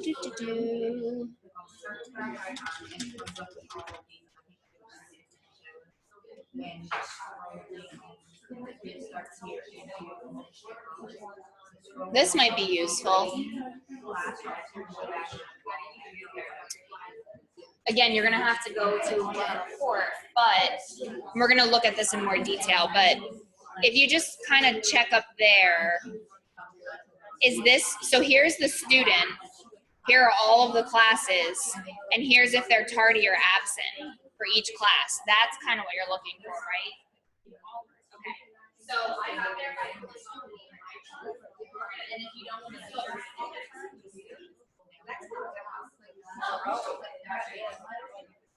And you can deal with it all you and you just fill in.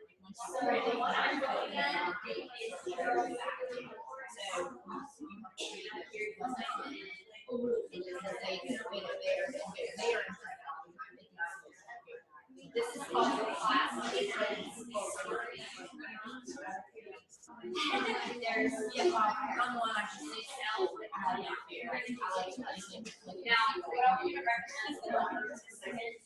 is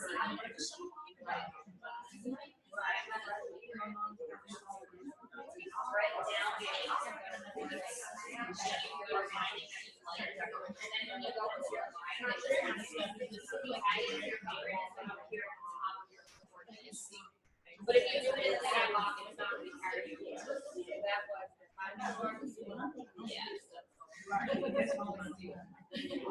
So we do it. Yay.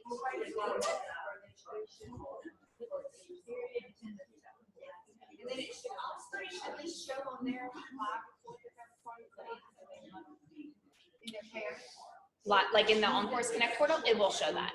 Yeah. They have a list in their. Yep. And we're gonna look at how they can see all of their attendance too. We have everybody back? All right, we're ready to get started? Does anybody have any questions that came up over the break? No? All right, so just to point out to everybody, for folks at like a high school level, or perhaps for people that need to look at class-based attendance, there was a question, how do I see if my kid was tardy, not only in my class, but in other classes? I think that's a problem at some of the high schools. We're gonna look at the reporting tab in a lot of detail in a second, but there's a report called Class Attendance Summary. So this is gonna show you all of your kids, but all of the other classes that they're in, and what if they've been tardy or absent in each of those classes. So I just kind of wanted to point that out. If some of you need to look at class-based attendance and tardies, this report is going to be useful to you guys. All right. So let me back up here. What we're going to look at now is the reporting tab. So your reporting tab is this little pie chart icon right next to your student info button. When you click on that, this is where you can run a bunch of different reports. So you have your attendance reports in here. You have your class roster sheets. You can also run progress reports from here and report cards.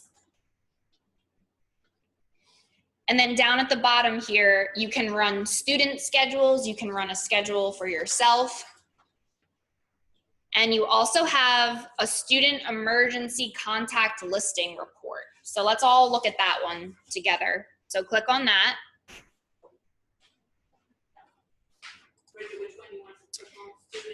Student emergency contact listing. Now, just as a side note, you do have a search bar up here. So if you type in a keyword of a report you're looking for, it's going to go ahead and filter down the reporting list so you don't have to look at everything.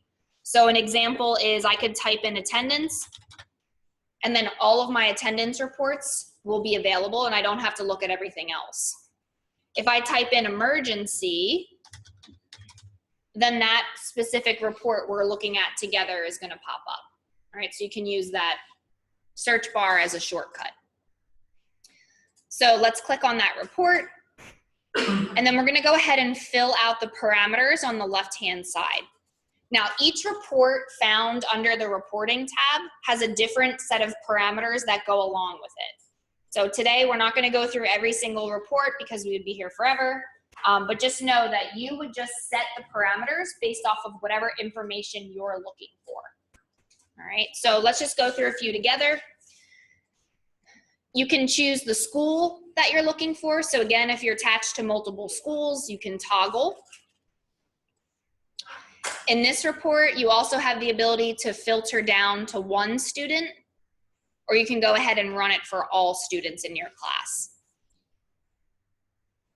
You can filter by grade level. So maybe I just want to look at all my 10th graders if I need to, or I can also leave this set to all.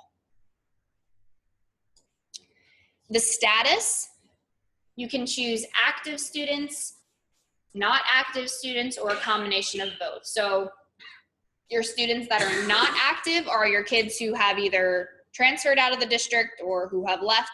You can come in here and run a guardian report on them if you need to. You most likely are just going to leave that set to active. In this one, you can also choose to sort by grade level, homeroom, or student name. And then if you want to display the student picture, you can select yes. Once you're done filling out your parameters, you're going to hit View Report. And this is going to give us our student a little bit additional information about them, their gender, date of birth, homeroom teacher, mailing address. And if I scroll down, I can also see the guardians and emergency contacts that are attached to this student. In OnCourse, we're going to look at a student's profile next, but guardians and contacts are the same thing as emergency contacts. So OnCourse connects them all to the student, and then we just define the relationship between the guardian and the student. So if it's the mother, if it's the neighbor, if it's the babysitter, and that's how we handle linking students and guardians. All right. Can I run the listing for like just my third period? Not this report. Yeah, there are some reports that do allow you to choose a class, like for example, progress reports. But this specific one, you just have to either pick a kid or run it for all your kids. Okay. Now, everybody has, for every report that you open, there's a button here called Tag as Favorite. If you tag a report as your favorite, every time you access your reporting tab, all of those reports are going to organize themselves to the top of your list, so you don't have to go hunting for them within all of the reports. What we're recommending is, because this is the sandbox, if you tag a report as your favorite, it's not going to carry over into your live district. So write the name of the report down if you found one that you really like, a roster report or perhaps this one. And then when we go live and you're in your live environment, then you can go in, tag it as a favorite. So then you'll notice that a new little category appeared up at the top. It's called My Favorites. And right now I only have one report in there. Okay. Just some other things to point out about the reporting tab. The format that the report is going to spit out in, there's a little icon. So anything that says XLS lets us know that this report is going to come out in an Excel format.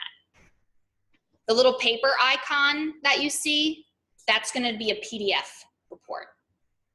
Some of them are labeled, they say Excel in parentheses, but that little icon will let you know what format that report's going to spit out in. Questions about the reporting tab? Okay. All right, so explore it. Find some reports if you know you run something often. Find it in OnCourse, write the name down, and then tag it as your favorite when you get into the live environment. And don't forget, you can search by reports so that you can narrow down your selection. You don't have to search everything.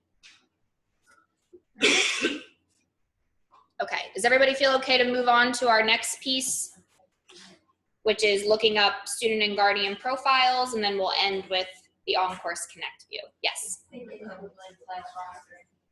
Oh, they do? Yeah. Class roster sheet and grading, so it came out like the substitute. Oh, okay, Yes. all right. There is an Excel version of that. And the PDF. Oh, sorry. Okay, perfect. All right. All right, so what we're gonna do now is we're gonna quickly show you how you can look up student and guardian profiles.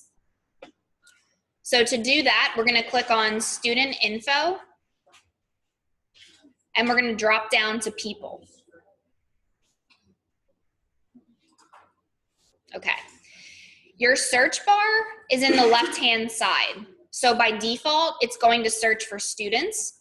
But if I hit this arrow, this is where I have the ability to toggle between my student and guardian profiles. If you set it to staff, you're just gonna be looking up yourself. So if you need to look up yourself, you can. What's my name? I don't know. All right, so we'll leave it at students for now. And the next drop down is active, inactive, or both. So we briefly talked about this, but all of your active students are students who are currently enrolled in your school. Inactive students or are kids who have left your school, and then all is a combination of both. So chances are this group, you're just gonna leave it to active to look up kids in your classes. Here's our school drop down again. So if you are tied to multiple schools, this is where you would toggle to see the different schools. If you're just tied to the one school, then you can leave that filter alone. You have a search bar to search for students. So you can search by first name, last name, local ID, state ID, and telephone number. If you don't know any of that information about your kids, if you just hit run search, it's gonna give you a list of all active kids in your classes for this school year. Okay. So let's say we wanna look up our good friend Austin here. All you have to do is click on their name and their profile will open up in a new tab. All right. Now, we're not gonna go into great detail with every tab and every field. I'm just gonna kind of breeze by and point out some things. If you have questions about a tab or if you have questions about a field and you wanna talk about it in a little more detail, just let me know. Otherwise, I'm just gonna kind of breeze through to show you what it's gonna look like, all right? So the first tab that you're gonna see is the Students General tab. Up at the top is their identification information. You can see their first and last name, what grade level they're in, who their homeroom teacher is, if they have a guidance counselor attached to them. We're also importing historical notes from JPAMS. So if a student had a note tied to them in JPAMS, you will see it in OnCourse for reference. All right. Over on the right-hand side under General, you can see their local and state ID. You can see the student's picture and whether they're being promoted or retained for this school year. The General tab is also comprised of different sub-tabs underneath of it. So underneath of General, you'll notice if you scroll down a little bit, the first tab that we're seeing are the student codes. All right, so we looked at this earlier when we went and adjusted our student sys permissions, but this is where you would go to see if a student had a special code related to their profile. Okay, moving across to the next tab, this is the student's contact information. So you can see their phone number and their email address. Next tab over is the student's address. So we can see their mailing address and their physical address. Next up is the transportation and bus information.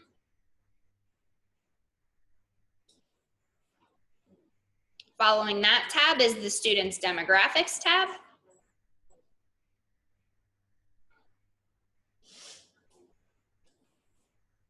Continuing on, we have the student's enrollment and program info, which is specific to this current school year. As a little side note, anytime you see a little blue eye in OnCourse, if you click on it, it's going to give you just a detailed description as to what information that field is containing. So if you're ever curious, what the heck is this, you can click on that. Next up, we have the special education tab. We don't have any special ed information in here in the sandbox, but we will be integrating with SAR.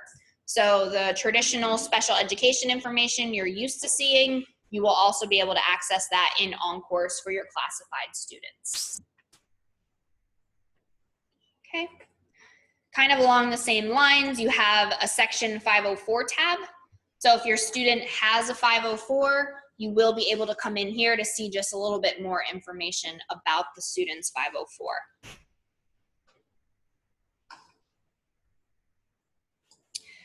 Next over is the miscellaneous tab. Right now, your miscellaneous tab is just holding the student's locker information. We may build this tab out a little bit further for fields specific to Tangi, but right now we're just gonna see their locker information if you need to access that. The last tab under general is the student's record information. This is just a read-only area for everybody. It's going to let us know the last person that updated this student's profile, the date, and the IP address. Okay. Any questions about any of the tabs underneath of general? Pretty straightforward. All right. Yes. Are y'all gonna move a step button up there, other picture? If there's status available? Yeah, we're gonna move the SPED and 504 buttons sort of towards the front of the screen so you can identify. But we're just waiting to see how we're gonna, the data from Sarah is gonna come over before we figure out how to have that checkbox appear. And Bridget, where does it show, like, they have a health alert on the tab? Good question. Yep. So, good question. Going back into my little demo here. Let's look at Rex Cooper for a second. So without even drilling into any additional tabs in Rex profile, I know that Rex has a health alert and there's a custody issue. This red icon here, that's going to tell me if the student has a health alert. So remember we were looking at it in the gradebook. You can also see it from the students tab. So if I click on the icon, again, we know Rex has asthma from earlier. The little person icon with the red X through it, or red circle, that's letting us know that there's a custody issue with one of the guardians that are tied to Rex. So if I click on this little person, it's going to show me all of the guardians that are attached to Rex. And specifically, if I scroll down, Johnny Cooper is appearing in red, letting us know that there is some custody issue with Johnny Cooper and he is not allowed contact with Rex. All right. We can also see this under the Guardian and Contacts tab, but without having to drill into that tab, you can tell immediately when you open up the student's profile if there's a health alert or a custody issue. Okay, we don't have those in the sandbox right now, but you will have them in the live district. Any questions about those two icons? All right. So going back here. So we started under the student's profile under general. We talked about all of the sub-tabs. Again, let's kind of breeze across the top just so you can see what else it contains a student's record. So next over is their enrollment information. This is where you can go to see their enrollment history. The enrollment and program info tab that we looked at earlier, that's going to be specific to this current school year. But I could come in here, and if I click the plus button next to 16-17, it's going to give me a little bit more information about the student's enrollment record from that school year. You can print and export to PDF if you need to. Next over is the student's grades tab. So again, I'm going to jump into my demo just so we can see what this tab will look like once you all start using your grade books. We can see all of the classes that our buddy Rex is enrolled in, all of the teachers that are teaching those classes, and the current marking period averages. This does update in live time, so anytime you add an assignment and give a grade, anybody who goes in to look at the student's grades tab, they'll be able to see what the current grade is at any time. If I click in this cell here under marking period 1, where I see the 89B+, I have the ability to view a progress report. So remember we looked at progress reports earlier when we were emailing out of the gradebook. Same thing, but now we're in a different tab, and administrators or office staff or whoever can come in here and they can print the progress report right from here. You can also export this grid to Excel if you needed to, or you could print it.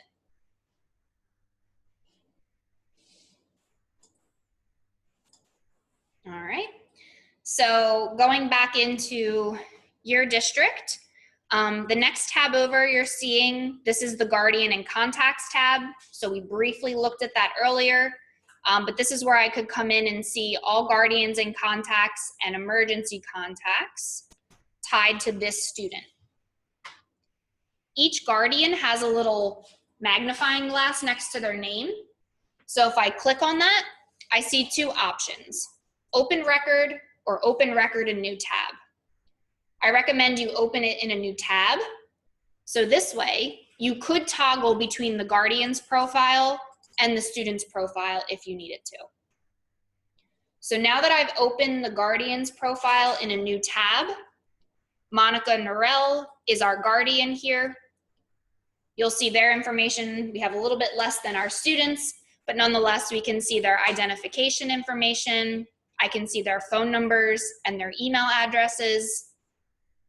I can see their mailing address, their physical address, and I can see the parents' and guardians' demographic information. Each guardian also has a tab up here called Students. When I click on that, I can then see all of the students that this guardian is tied to. So let's look at a crazy example in my demo here. Let's open up Jingles Fowler, and let's look at his student tab. So here, I can see that Jingles is attached to all of these students, and I can see what his relationship is to each student. So for example, Kelsey Bridges, he's the grandparent. Rex Cooper, he's the babysitter. Thomas Fowler, he's the father, and so on. All right, so you can always see which students are attached to the guardian, kind of the reverse of looking at the students that are attached to the guardians. Only if they're at your school or other schools too. You will be able to see the other students that they're attached to from other schools. Yep, but you're just gonna see this little blurb of them.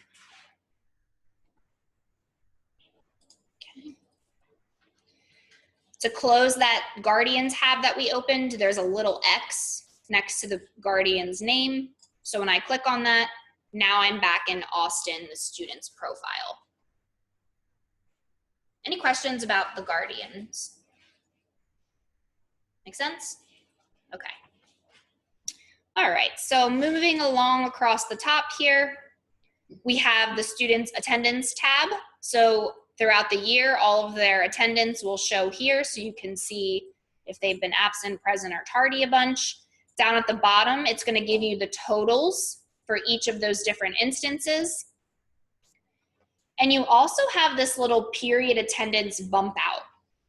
So if I click on this, and I click on a date, I can see what the class attendance for that day is. So remember we talked about daily attendance versus class attendance. If you're recording, period 2, 3, 4 attendance, I can actually come in and see that he was marked absent from his American history class on May 10th because we were on a field trip. All right, so this tab will show me overall daily attendance, but it can also show me the period attendance if you click this little bump out here. To minimize it, you have this little arrow, and then it brings your full screen back. You have filters up here. So say I'm just interested in the month of May.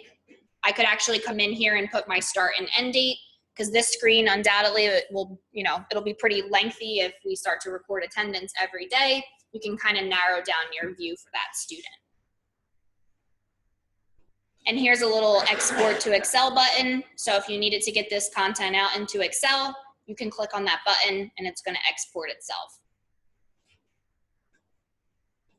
As you start to use OnCourse from year to year, you will have the ability to toggle from different school years to see the students' historical attendance. But for the first school year, you're only gonna be able to see the attendance from OnCourse. All right. So next over, we have the Students Discipline tab. Let me show you Rex Cooper so you can see if a student starts to have discipline incidents applied to their profile, you'll be able to see Rex has been really bad this year. And you can also, once you start to use OnCourse from year to year, you can go back historically and see what a student's historical discipline has been. Our disciplinarians gonna be required to do. Yes, we actually trained them yesterday. Bridget, are the teachers gonna be able to see, from other schools? Your transfer students. Yes, so the kids are. Yeah, they'll be able to see it. So if a kid transfers from one school in your district to another school in their district, you'll be able to see their attendance, their grades, and their discipline. Okay. Next over, we have the Students Notes tab. So this is where you have the ability to add a post. You can send an email out, similar to what we did in our gradebooks. We can post an event, which is just a calendar event, and you can upload a document. So if we look at our buddy Rex here, we look at his notes tab just to give you an idea. This is a way that you can collaborate with maybe other teachers or administrators if there's an incident with a student, or if you just need to record, you know, met with mom and dad, had a meeting. This area is really any type of use case that you think would fit with you guys, and you can go ahead and add them here. Anybody that has access to this student's record will be able to see the notes that you leave. You can export this to Word if you need to. Okay. And our last tab that we're going to look at is the student portfolio documents. So all of the student documents that are in WebPAMs, their registration information, their IBC credentials, all that good stuff, we're going to import it into OnCourse for reference. And then users that traditionally maintain this area, they'll go in and they'll upload documents as needed, and then you can come in here to view them if you need to access any of that information.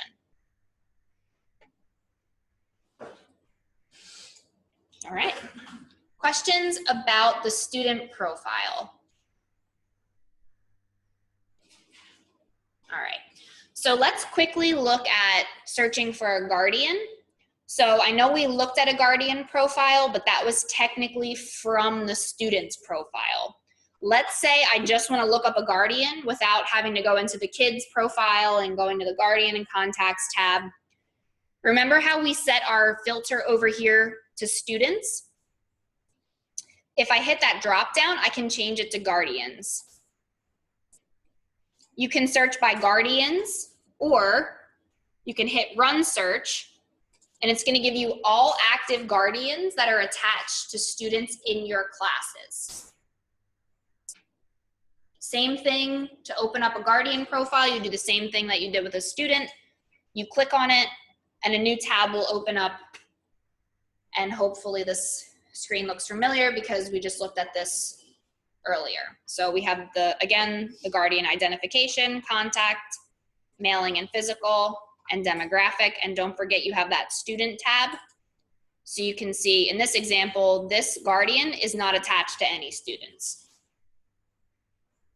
Maybe I'm not seeing what you're seeing, but when I click this guardian active run search, I would have to know the name of the guardian that I'm looking for. I don't see the student. Yeah, this is like, must be everything. Yeah. In search, I'd have to click the student and go the other way around. Yeah, you could do it that way if that's easier for you. Just wanted to at least show you both ways to get there. If I knew the parents. Right. Yeah, so probably in that case, easier. Here's the name. Yeah, oftentimes their names don't match, so it might be easier for you to just look from the student's profile. All right, questions about looking up guardian or student information under the People tab? Does everybody feel okay with that? Makes sense? Okay. All right, so the last thing we're gonna look at is the ability to peek into the student and guardian OnCourse Connect accounts. So for those of you that have used Classroom, this might look familiar to you. So if you go into, again, I'm gonna go into my Rex Cooper. So if you click on Gradebook, and you're gonna head to OnCourse Connect. Okay. So the first thing you'll see is a tree again. So the first thing we'll look at, see this messaging center button? This is another way that you can post an OnCourse Connect message. So remember we did it through the gradebook? If I didn't want to go to my gradebook and I just wanted to post a message, I could then just come into the messaging center, hit compose new OnCourse Connect message, and you would again just fill out the message, choose your recipients, and post it to the portal. All right, but let's go ahead and expand our school drop down. You'll hit the plus next to your school name. And then again, all of your students will appear alphabetically by last name. So depending on the kid you want to look up, you click on that letter and you head down to your student and you can click on their name. All right. So you'll notice that I'm automatically defaulting to the Classroom application. Again, if you're using Classroom, if your students are using Classroom, they now just need to go to one login and they'll be able to access all of their assignments and tests. And then if we bump down to our dashboard, they can then come in and see things like their grades and their attendance and their discipline if we choose to display that. So just to kind of briefly walk you around the screen, we have up at the top the students' overall attendance for the year. So if I click on any of these little circles, I can then come in and see specifically which days my student has been marked absent, present, or tardy. If the student or the guardian clicks on a specific day, that's where they're able to see the student's class-based attendance. So if a kid is marked present, but they're marked, absent in a bunch of different periods, the students and the guardians will be able to see that by drilling into a specific date. Okay, going back to the dashboard. We briefly talked about this earlier, but the to-do list here is specific to the Classroom application.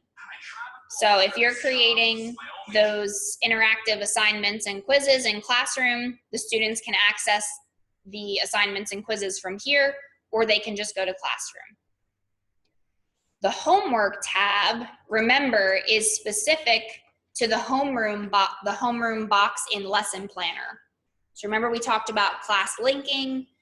The homework tab here is where that's going to pull from.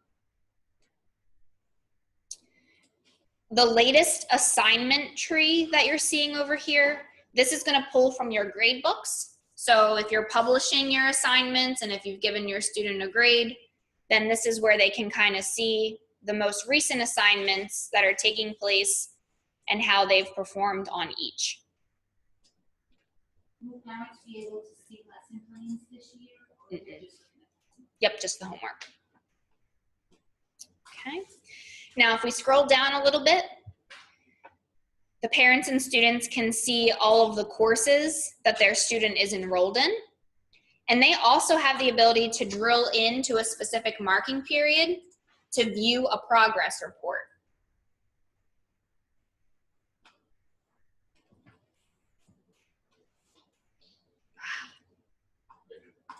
Internet Explorer.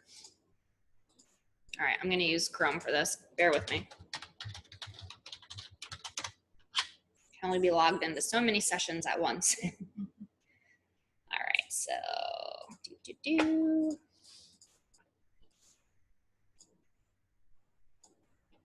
Kids already have these OnCourse Connect has one. Mm-hmm. All right, so they can drill in and this is what their view of the progress report would look like. So again, remember you can attach it to the email from your gradebook or they can just come in here and they can see a little bit more detail about that class. All right.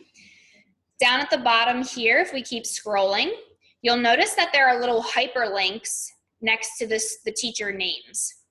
So these are your teacher web pages. So if you're using OnCourse for your teacher websites, now the students and the guardians can access it right through the OnCourse Connect portal, and they can come in and see everything that you've configured specific to your page. Scrolling down a little bit further, here are our comments. So remember those general comments we left next to the students' names?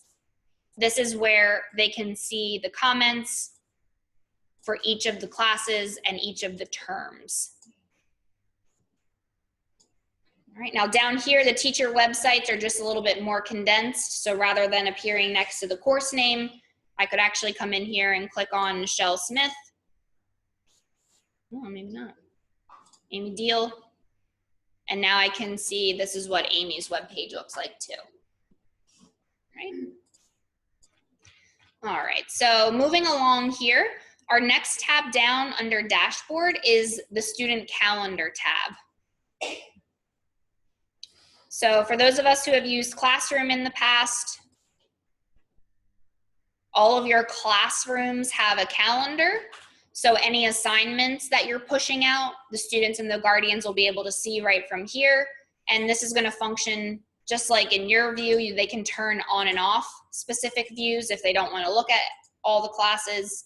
They can kind of customize their view. If they click on it, they can actually come in and resume their assessment right from here.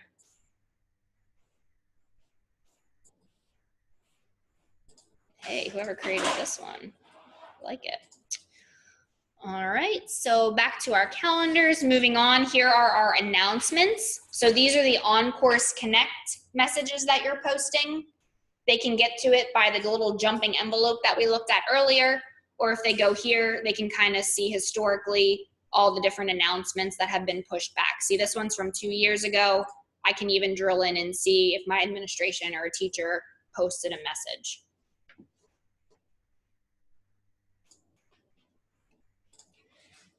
Their academic history, as they start to use OnCourse, and we're going to import historical grades, they can actually go back in time, and this is, for example, 16-17.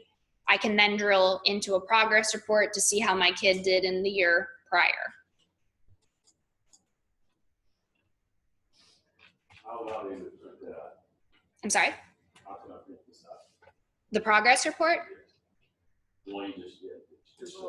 There's a little print button. Academic history.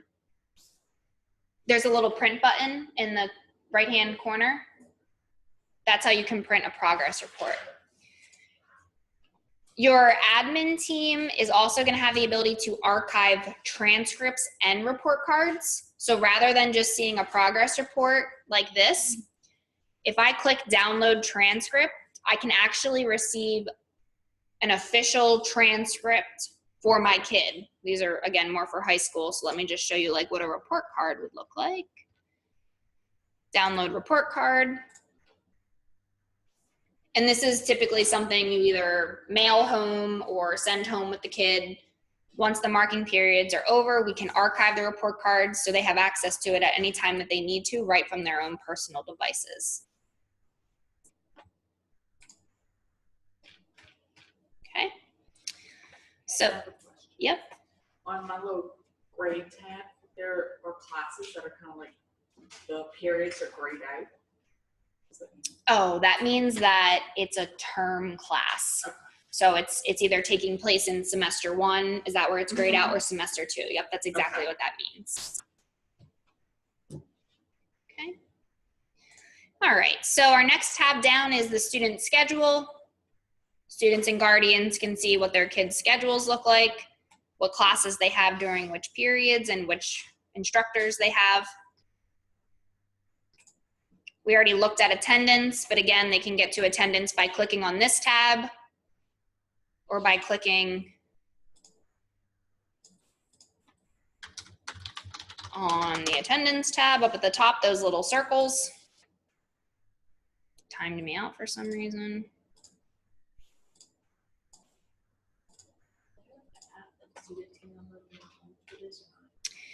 The OnCourse Connect is all mobile-based anyway, so they can just use Safari or whatever they need to. It will work perfectly. There is no app for that. It's been created as an app.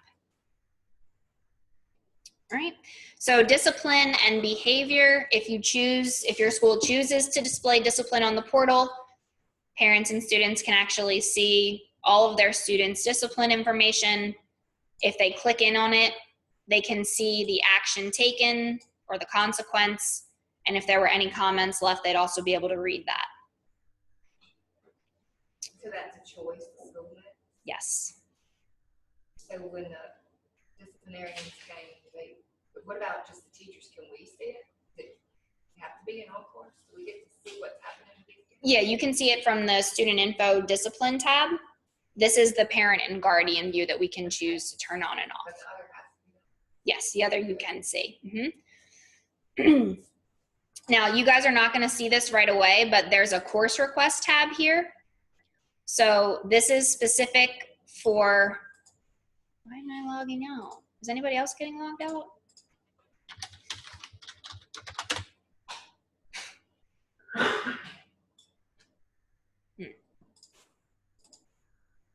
Well, you all should really know how to get to this tree, huh? All right. So course requests, this is where we can turn on the ability for students to choose their courses for the next year, which populates into our master scheduler that your admins can use to create schedules.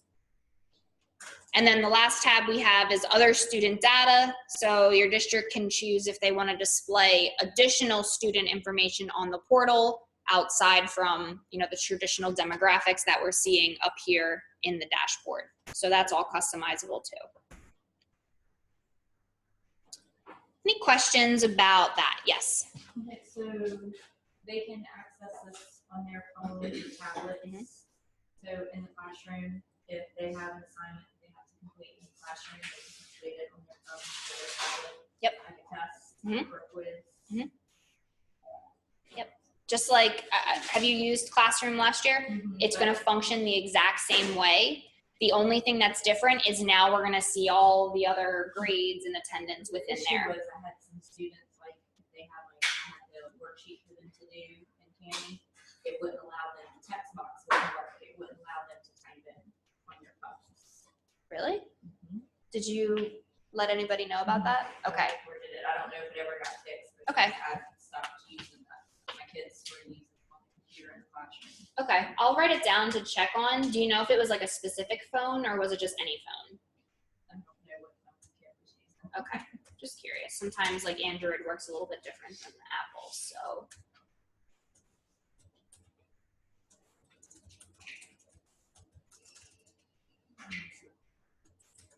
They would let them do everything else, but Got it. Okay. So I'll check on that to see if it's been fixed and I can let your team know if it's all good to go, and then you can hopefully start using that again if you want to. Any other questions on anything that we've covered today? Yes. I can see what you're downloading. Is it on ours too, or just on which? So you're not going to see that button until the end of each marking period. Then the admin team can archive it, is what we call it. So then they'll see that button, but they're not going to see it, you know, at least in the beginning of the year. And you're definitely not going to see it right now. How does everybody feel? Does everybody feel comfortable taking attendance and recording grades on the first day? Yeah? Okay. All right. So that's all the content that we had to cover today. I'm happy to answer questions or to show you something again. Just let us know. I have a student who attends a different school, like my personal child. Well, I have two separate ones. No, ma'am. So the question was, you have a bunch of kids, not a bunch, but. I do. All right, so you have a bunch of kids. In OnCourse, each guardian receives one profile, and that profile is linked to all the different students. So just to give you a quick example, what your view will look like. Let's use good old jingles.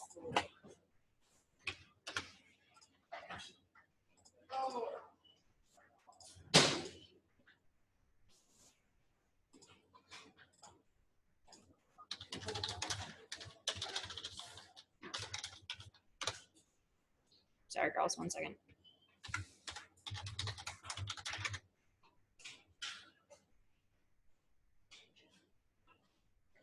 Anybody else seeing those? Okay. So this is what you're gonna see, the ability to toggle from one student to the next student. So at Prince Harry and Jesse Towns, but you're in one login. So you'll just toggle up here based off of whatever student you need to look at. And the login we'll have to get from the other school. The login will be provided to you from one of your schools. Yeah, we're distributing Guardian credentials are gonna be probably at like a district level this year, but you will receive it in like a letter or in some other format.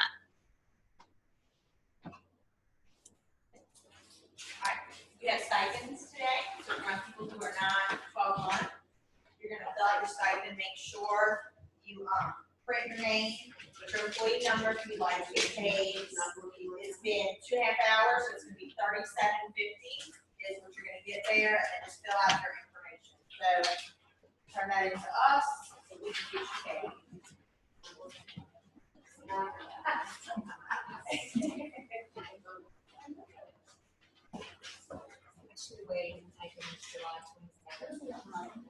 You can come back, right? I'll be here again. Yes. One second. We'll put it on the top. Somebody I know called back the next day. So just make sure that once they have it. So he was home.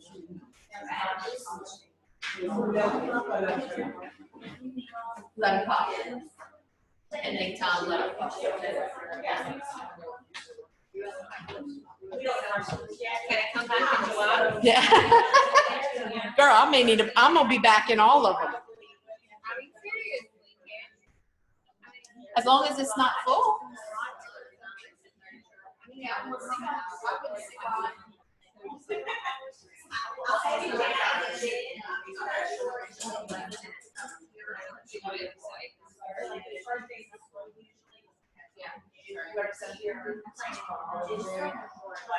The only reason I know that is because I just want to make sure. Just before you leave, make sure you do that to us. If for some reason you don't know your employee ID number, still fill out everything, but make sure you can't turn it into the admin. Call the front office and give them, tell them you were in the workshop. Make sure we can read your handwriting so you know who's put it on. You got it?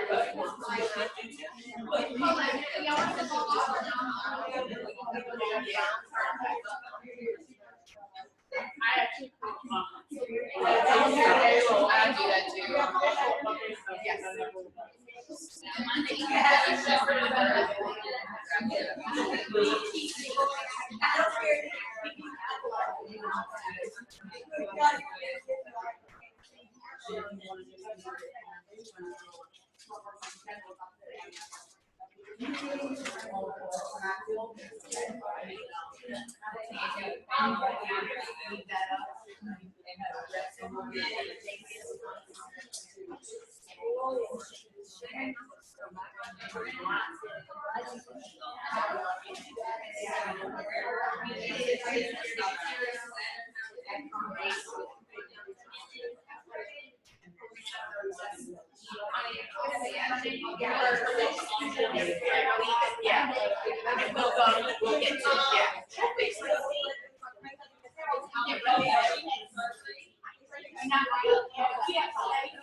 Thanks, Ben. Changes hard.